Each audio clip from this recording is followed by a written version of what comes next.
Så der er en god chance for, at den der ryg fortsætter. Vi bruger virkelig fangernes håndværk og erfaring og ekspertise, når vi planlægger udlægning af vores udstyr, men også i selve feltarbejdet. Det sikrer jo, at vi måler de rigtige steder, altså der, hvor de ser hvalerne, og på hvilke tidspunkter, og hvor det i det hele taget er interessant at måle. Men også, at vi ikke stiller det et sted, hvor der er stor risiko for, at det bliver taget f.eks. af et isfjeld. Hvis vi ikke får vores udstyr tilbage, så har vi ikke nogen resultater. Det er super fedt at arbejde i sådan et team, hvor der er så mange dygtige mennesker med så forskellige ekspertiser.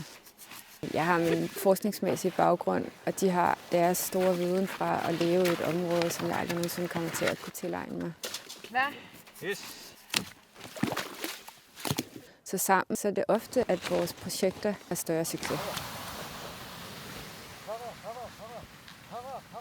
Together we create knowledge.